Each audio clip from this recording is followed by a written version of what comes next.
ہاں ٹھیک ہے، اگر آپ پولیٹیکل گفتگو ہوتی ہے، بجٹ کو آپ کرٹیسائز کرتے ہیں، ایک حد تک اگر آپ اخلاقیات میں رہ کر ایک ہوٹنگ بھی کرتے ہیں تو چلو ٹھیک ہے، وہ آپ کریں.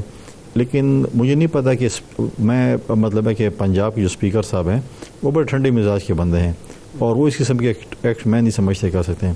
لیکن کوئی سنجیدہ ایسی کوئی بات ہوئی ہوگی شاید انہوں نے یہ کی ہو، ادروائز میں نہیں سمجھتا کہ ایک جمہوری عمل ہے اس قسم کا چیز کرنے کا. لیکن مجھے نہیں پتا کہ پنجاب اسمبلی میں کیا چیز ہوئی تھی جس کی وجہ سے یہ چیز ہوئی ہے. لیکن اگر آپ آج بھی دیکھیں جس طریقے سے قومی اسمبلی ہو یا جو ہمارے پی ٹی آئی کے جو ہے ممبران جس اسمبلی موجود ہوتے ہیں، وہ جس قسم کی گفتگو کرتے ہیں، جس قسم کی ہوٹنگ کرتی ہیں، وہ سب آپ کے سامنے ہے کہ جو مطلب بلو دی بیلٹ باتیں کرتے ہیں. اور آپ نے دیکھا کہ مولانا فضل الرحمان کے ساتھ کل تک یہ کیا کرتے رہے اور آج پچھلے دنوں تک جو ہے وہ ان کے پاؤں پڑتے رہے. تو بہت سی ایسی چیزیں ہیں جس کو میں سمجھتا ہوں کہ اتنے حد تک نہیں جانا چاہیے کہ آپ پھر آپس میں آگے نہ ملا سکیں. اچھا یہ فرمائیں کہ آپ گورنر ہاؤس میں 1 سال سے تقریباً کوششیں بھی آپ کر رہے ہیں، بلاول بھٹو صاحب نے بھی دورے کیے، یہ آپ کو صوبے میں پذیرائی کیوں نہیں مل رہی عوام کی سطح پر؟ اور کیا وجہ ہے کہ پیپلز پارٹی جو ایک بڑی جماعت تھی، وفاقی جماعت تھی، کے پی کے میں کئی دفعہ اس نے حکومت بھی بنائی، اب وہ صورتحال نہیں ہے؟ دیکھیں ابھی ریسنٹلی پاکستان پیپلز پارٹی نے اسی حکومت کے خلاف جو ان کی کرپشن تھی ان کے خلاف ایک احتجاج کیا تھا، ایک بہت بڑا احتجاج تھا. اسی دن اسی جماعت نے جو حکمران جماعت ہے انہوں نے ڈرون کے خلاف احتجاج کیا تھا جو کہ مکمل ناکام ہو چکا تھا. تو پذیرائی تو الیکشن میں پتہ چلتا ہے، اب کوئی ضمنی الیکشن آنے دیں پھر پذیرائی کا بھی پتہ چل جائے گا کون سی جماعت کی کیا پذیرائی ہے. پھر جب میدان لگے گا تو پھر ہم بتا دیں گے کہ کون سی جماعت کی کیا پوزیشن ہے. اچھا فیصل صاحب، علی امین گنڈا پور صاحب کو اگر آپ ہٹاتے ہیں اور ان کو ہٹانے کے لیے آپ قانونی طریقہ استعمال کریں گے، عدم اعتماد لائیں گے، آئین میں اس کی گنجائش موجود ہے. مولانا فضل الرحمان کے بارے میں آج رپورٹ ہوا ہے کہ انہوں نے یہ پیغام عمران خان کو دے دیا ہے کہ وہ علی امین کے خلاف جو عدم اعتماد آتی ہے اس میں اس تحریک کا ساتھ نہیں دیں گے. نمبر گیم کی اس وقت صورتحال آپ کے پاس کیا ہے اور اس کے بعد جو حکومت بنے گی پھر اس کی شکل کیا ہوگی؟ دیکھیں میں تو نہیں ہٹا رہا، ہٹائیں گے تو اسمبلی ہٹائے گی. میں تو اسمبلی کے ممبر ہی نہیں ہوں. صوبائی اسمبلی ممبران موجود ہیں، لیڈر آف دی اپوزیشن موجود ہے. اگر ان کے پاس ممبران پورے ہوتے ہیں تو وہ ہٹائیں گے. مولانا فضل الرحمان صاحب پی ٹی آئی کے ساتھ کھڑے ہوتے ہیں یا اپوزیشن کے ساتھ کھڑے ہوتے ہیں، یہ تو ان کا اپنا ایک فیصلہ ہے.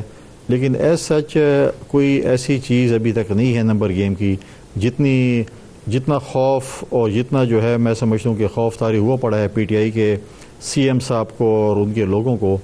اتنا خوف نہیں ہونا چاہیے. ابھی تو کوئی ڈسکشن نہیں، ابھی آپ ڈسکشن بھی نہیں کر سکتے ہیں. آپ کریں نا سندھ کے اوپر ڈسکشن کریں، پنجاب وفاق پہ کریں، عدم اعتماد کے حوالے سے ڈسکشن کریں، یہ ہوگا.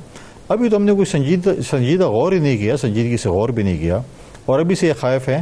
ان کے اپنے اندر ہی اتنی نفرتیں ہیں اور اتنے گروپس ہیں کہ آپ سوچ بھی نہیں سکتے ہیں. ہم سے لوگ ملتے رہتے ہیں، آتے رہتے ہیں، ہمیں ان کی قصے کہانیاں بتاتے رہتے ہیں، انہی کے لوگ ہوتے ہیں. تو یہ تو خود آپ مجھے بتا دینا. اب مجھے بتائیں کہ میں کہہ رہا ہوں کوہستان میں 50 ارب کا ڈاکہ ڈلا ہے، انہوں نے اس میں مال کھایا ہے. اسپیکر صاحب جو ہیں صوبائی اسمبلی جو کہ پی ٹی آئی کے نمائندے بھی ہیں اور پی ایس سی کے چیئرمین بھی ہیں، وہ کہتے ہیں 50 نہیں 500 سے 700 ارب کی کرپشن ہوئی ہے. اب یہ تو میں تو نہیں کہا.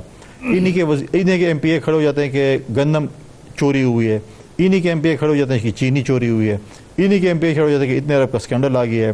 انہوں نے تو مسجدوں کے سولر تک کے نہیں چھوڑے، وہ بھی مطلب ہے کہ اس پہ بھی انہوں نے غیبت کی ہے. تو یہ تو ہم پہلے کہتے تھے، اب تو یہ خود پی ٹی آئی والے بھی کہتے ہیں کہ ایسی ایسی چیزیں ہو رہی ہیں. اچھا یہ فرمائیں کہ سیٹیں تو اب مل گئیں پیپلز پارٹی کو جو عدالتی فیصلے اور الیکشن کمیشن کے فیصلے کے مطابق. اب چونکہ جو پی ٹی آئی کے ارکان ہیں وہ آزاد ارکان ہیں، کیا پیپلز پارٹی آپ کی جماعت یہ پسند کرے گی یا کوشش کرے گی کہ ان آزاد ارکان کو اپنی پارٹی میں شامل کیا جائے اور اس کی وجہ سے اکثریت بنائی جائے؟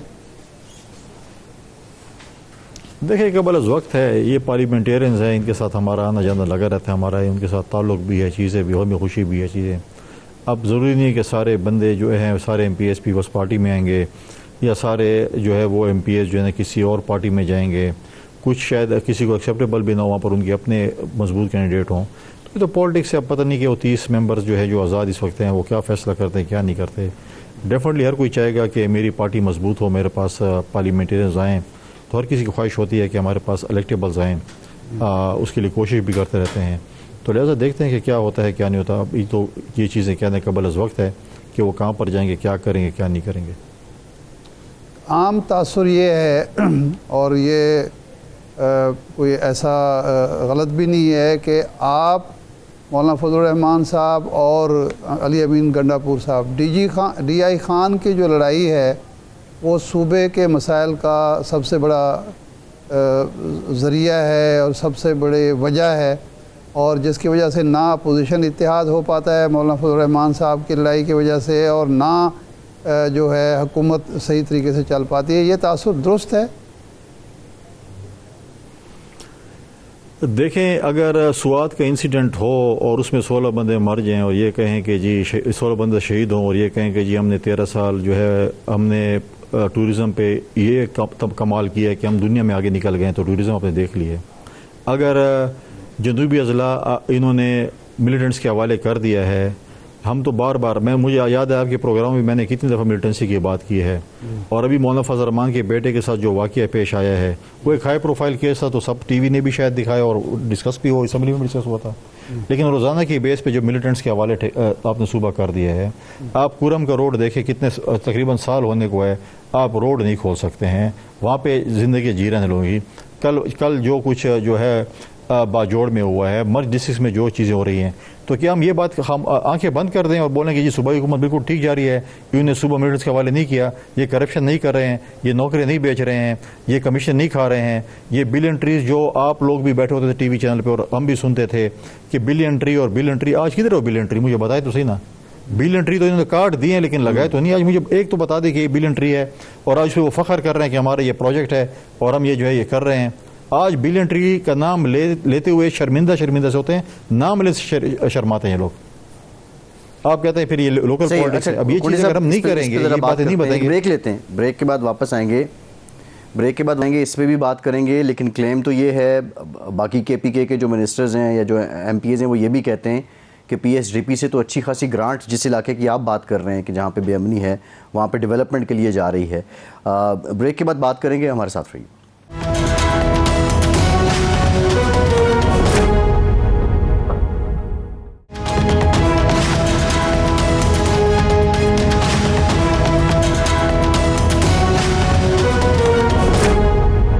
بریک کے بعد ایک بار پھر سے آپ کا خیر مقدم کرتے ہیں۔ گورنر خیبر پختونخوا فیصل کریم کنڈی صاحب ہمارے ساتھ موجود ہیں۔ کنڈی صاحب، آپ پہلے صوبے کے مسائل کی بات کر رہے تھے، لیکن بنیادی مسئلہ بھی ہے کہ بعض لوگ یہ بھی کہتے ہیں کہ جتنی گرانٹس اور جتنے فنڈز ڈی آئی خان کے لیے مختص کر دیے ہیں علی امین گنڈا پور نے، اور وہ ڈیولپمنٹ ہو گئی تو آپ کی اور مولانا کی سیاست تو بہت زیادہ سٹیک پہ ہو جائے گی، تو حقیقت کیا ہے اس کی؟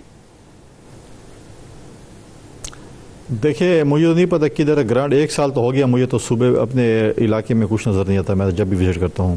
ہاں انہوں نے کیے ہوں گے ڈی خان کے لیے، لیکن جائیں گے ان کی جیبوں میں۔ پہلے بھی صوبے کا جو بجٹ آیا ہے، میں صرف باقی نہیں کرتا، جو بات یہ کر رہے ہیں فورسز کی بات کرتے ہیں، پولیس کی بات کرتے ہیں۔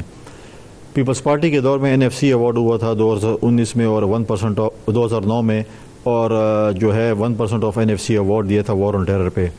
اس دن وزیر اعظم صاحب نے بھی میری بات کو انڈورس کیا اور انہوں نے کہا کہ 700 ارب روپے ابھی تک پہنچ چکے ہیں اس صوبے میں۔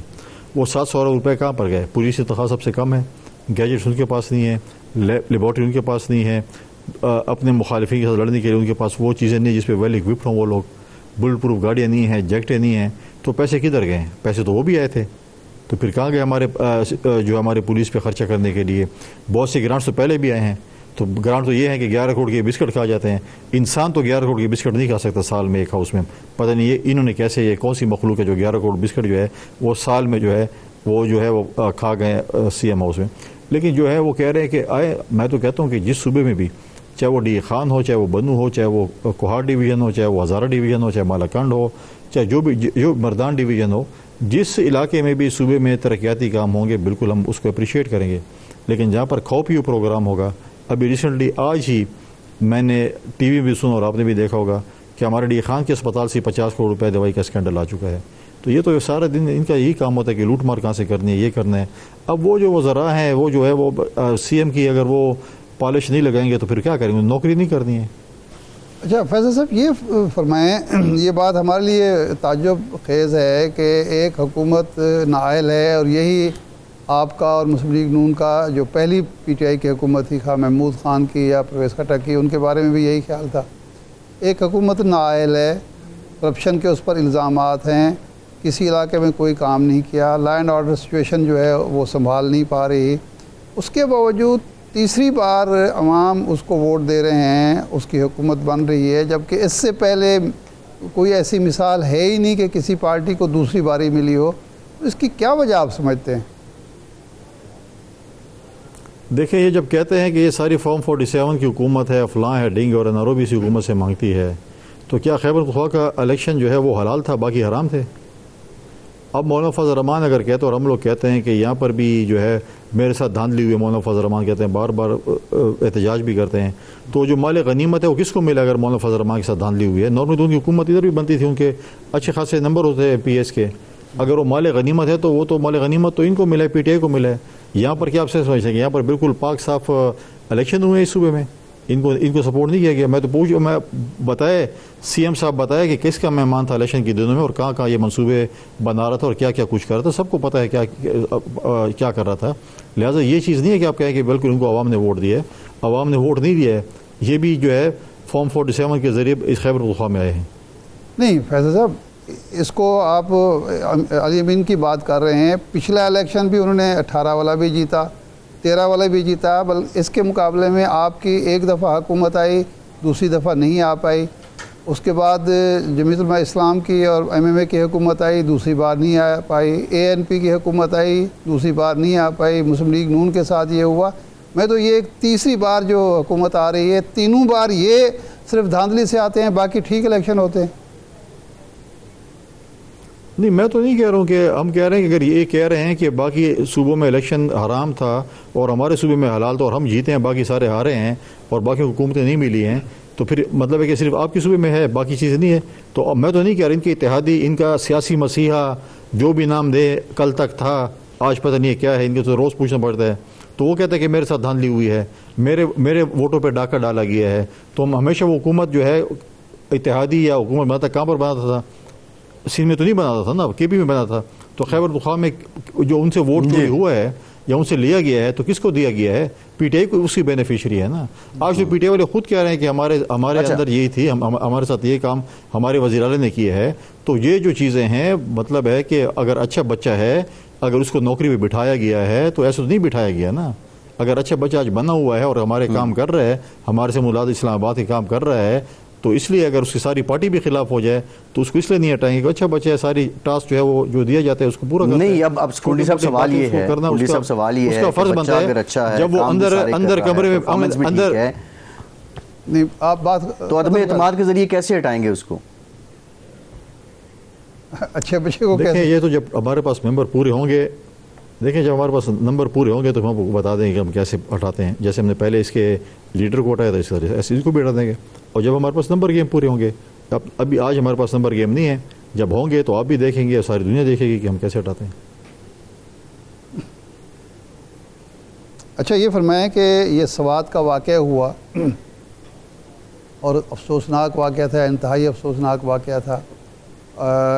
اس طرح کے واقعات ہوتے ہیں، لیکن اس کا ذمہ دار ٹوٹلی علی امین گنڈا پور کو اور حکومت کو قرار دیا گیا. کیا واقعی ایک تو ہے انتظامی سطح پر بہرحال حکومت کی ذمہ داری ہے، لیکن دوسری یہ ہے کہ اس طرح کے واقعات جو ہوتے ہیں اس میں سیوک سینس کا معاملہ بھی ہوتا ہے، اس میں اور بہت ساری چیزیں جو ہوتی ہیں. اب انہوں نے ایک شروع کیا آپریشن ریسٹوران اور ہوٹلز کے خلاف. پتہ چلا کہ یہ وہ طاقتور لوگوں کے ہوٹل ہیں، وہ گرائے نہیں جا سکتے. امیر مقام صاحب نے ایک پریس کانفرنس کر دی. تو آپ سمجھتے ہیں کہ یہ جو ہو رہا ہے کہ غیر قانونی طریقے سے ہوٹل بنائے گئے ہیں، دریا کے راستے بند کیے گئے ہیں، یہ بھی ایک حادثات کی وجہ ہے؟ دیکھیں، پہلی بات تو ہے کہ اس لیے حادثہ ہوا ہے اور اس لیے ہم نے وزیر اعلیٰ کے استعفے کا اور ایف آئی آر کا مطالبہ کیا کہ ٹورزم کے وزیر یہ خود ہیں. دوسری بات یہ ہے کہ وہاں پر اگر ہوٹل بنائے گئے ہیں یا غلط طریقے سے بنائے گئے ہیں، انکروچمنٹ ہوئے ہے، تو اس کی اجازت کس نے دی ہے؟ پچھلے 13 سال سے تو ان کی حکومت ہے. تو انہوں نے کیا چیز ہے، مطلب جیسے ہم کہہ رہے ہیں، تو اگر کرپشن نہیں ہے تو پھر انہیں کیوں اجازت دی ہے ہوٹل بنانے کی؟ پہلے تو یہ ریکارڈ نکالیں کہ جہاں پر یہ چیزیں تجاوزات بنی ہیں ان کی اجازت کس نے دی ہے. دوسری بات یہ ہے، اگر آپ نے میر مقام صاحب کی بات کی ہے، اگر ان کا ہوٹل کے جو ہے اگر وہ غلط بنا ہے اور تجاوزات میں آتا تو بالکل گرنا چاہیے. اگر وہ پراپرلی اپنی جگہ پہ گیا، جس پہ اس نے پریس کانفرنس بھی کی ہے کیا آپ سمجھتے ہیں کہ صوبائی حکومت امیر مقام کو بخش دے گی اگر ان کا انکروچمنٹ میں اگر کوئی جگہ آ رہی ہوگی؟ لہٰذا ان کی کوئی آ رہی تھی، میرے خیال میں دیوار آ رہی تھی یا چار دیواری جو بھی آ رہی تھی، وہ بھی یہ کلیم کرتے ہیں کہ غلط ہے. اگر غلط ہے تو گرا دینا چاہیے، اگر نہیں غلط تو وہ ہر کوئی اپنا کاروبار کر سکتا ہے. ضروری نہیں ہے کہ امیر مقام ہوگا تو کاروبار نہیں کرے گا، باقی لوگ بھی کرتے ہیں. لیکن پرابلم یہ ہے کہ آج جو آپ نے انکروچمنٹ کو ختم کیا ہے، اس کی اجازت کس نے اور کس کے کہنے پہ دی تھی؟ پہلے تو اس کی انکوائری کی جائے میرے خیال میں. جی بات صاحب. جی کنڈی صاحب، شاہ محمود قریشی صاحب نے خط لکھا اور اس کے بعد کل جو میٹنگ ہوئی پارلیمانی پارٹی کی وہ آپ کے سامنے، اس کا احوال بھی سامنے ہے.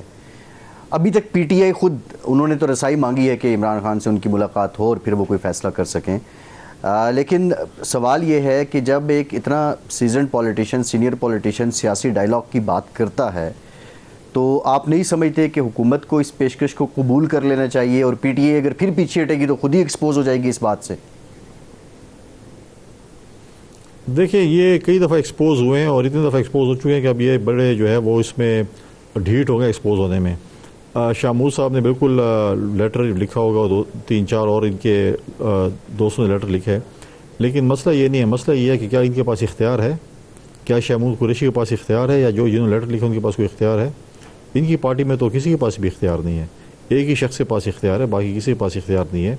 انہوں نے لیٹر بڑا لکھا ہوگا تو یہ تو کل کسی کے ساتھ ہاتھ ملانے کو تیار نہیں تھے، گلے ملنے کو تیار نہیں تھے، بیٹھنے کو تیار نہیں تھے. اب یہ کہتے ہیں ہم ڈائلاگس کرنا چاہتے ہیں، بیٹھنا چاہتے ہیں.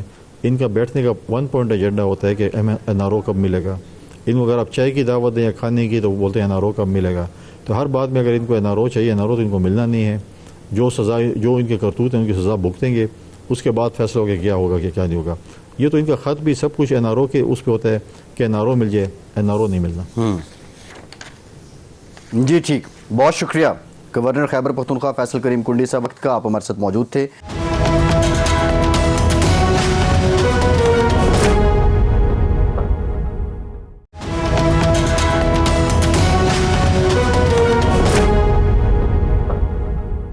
ہمیں جوائن کیا ہے پاکستان تحریک انصاف کے سینئر رہنما شوکت یوسفزئی صاحب نے. یوسفزئی صاحب، حکومت کا ہر ذمہ دار جو ہے وہ تحریک عدم اعتماد کی تردید کر رہا ہے. وزیر اعلیٰ اور پارٹی عہدیداروں کو آخر کیا پریشانی ہے کہ اتنی بڑی پریس کانفرنس کر دی اور اس میں چیلنج کر رہے ہیں کہ عدم اعتماد آتی ہے تو ہم یہ کر دیں گے، فلاں کر دیں گے؟ یہ واقعتاً کوئی خدشہ ہے؟ دیکھیں نہیں، ان کے تو خیر کوشش تو ہو رہی ہے. جب آپ دیکھیں گورنر جس کے پاس کوئی اختیار نہیں ہے، صرف آئینی طور پہ یہ گورنر ہے، باقی تو ان کے پاس کوئی اختیار نہیں ہے نا. اس کے باوجود آپ دیکھیں کہ اپوزیشن کے لوگوں کو بلا کے ان کے ساتھ بیٹھتا ہے پھر، اور ان سے باقاعدہ صوبے کے حوالے سے کہ جی سیاسی حکمت عملی پہ بات چیت. تو یہ سمجھ نہیں آ رہی ہے نا کہ ایک گورنر ہوتے ہوئے جس کے پاس بالکل کوئی اختیار نہیں ہے، اس کا کیا کام ہے. یہ کوئی 26ویں ترمیم میں ان کو ٹاسک دیا گیا ہے، 26ویں ترمیم میں یہ کہا گیا ہے کہ تم حکومت گرانے اور بنانے میں بھی تمہارا کوئی رول ہوگا. ان کا تو کوئی رول ہونا نہیں چاہیے نا. گورنر کا کیا رول ہو سکتا ہے؟ یہ کیوں کہتا ہے کہ میں حکومت گرا رہا ہوں، نہیں گرا رہا ہوں؟ بھائی تم ہوتے کون ہو؟ وہاں پہ جب اختیار ہی نہیں ہے، تم سازش کر سکتے ہو جو کر رہے ہو. سب کو پتا ہے کہ اس وقت گورنر ہاؤس جو سازش کا گڑھ بنا ہوا ہے. تو یہ میرے خیال سے بڑی افسوس کی بات ہے کہ ایک طرف دہشت گردی ہو رہی ہے صوبے کے اندر، اور اس کو کنٹرول کرنے کے لیے نہ وفاقی حکومت انٹرسٹ لے رہی ہے، نہ گورنر انٹرسٹ لے رہا ہے. اگر انٹرسٹ ہے تو صرف اس میں کہ جی علی امین کو کس طرح فارغ کیا جائے، ان کی حکومت کو کیسے فارغ کیا جائے. اور باتیں یہ کرتے ہیں کہ جی کوئی ہماری طرف سے کوئی ایسی بات نہیں ہے، لیکن اندرونی خانہ یہ لگے ہوئے ہیں. لوگوں کو باقاعدہ کنٹیکٹ کیا جا رہا ہے، لوگوں کو دھمکایا جا رہا ہے، لوگوں کو پریشرائز کے علاوہ آفریں دی جا رہی ہیں. یہ باقاعدہ چیزیں ہو رہی ہیں، سوشل میڈیا کے اوپر ہم دیکھ رہے ہیں، اور یہ ساری چیزیں سامنے آ رہی ہیں. اگر یہ جو یہ کہتے ہیں کہ جی ہم نے تو ایسی کوئی بات نہیں ہے، ایسی کوئی بات نہیں ہے، اسی طرح یہ زبانی کلامی باتیں ہو رہی ہیں، اندرونی خانہ بڑی سازشیں پک رہی ہیں. اور یہ بہت ہی افسوسناک ہوگا کہ عوام کا مینڈیٹ پہلے ہی چرایا گیا ہے، پورے ملک کا مینڈیٹ چرایا گیا ہے. اور اگر ایک حکومت ہے صوبے میں، اگر اس کا مینڈیٹ بھی چھینا گیا تو اس کے اثرات اچھے نہیں ہوں گے ملک میں. شوکت صاحب یہ فرمائیں کہ آپ نے دہشت گردی کا ذکر کیا، لا اینڈ آرڈر کا. 13 سال سے صوبے پر آپ کی حکومت ہے، سوائے اس کے کہ ایک دو جو عبوری حکومتیں بنی الیکشن کرانے کے لیے. اس کے باوجود اگر لا اینڈ آرڈر سچویشن خراب ہے، دہشت گردی قابو میں نہیں آ رہی، تو گورنر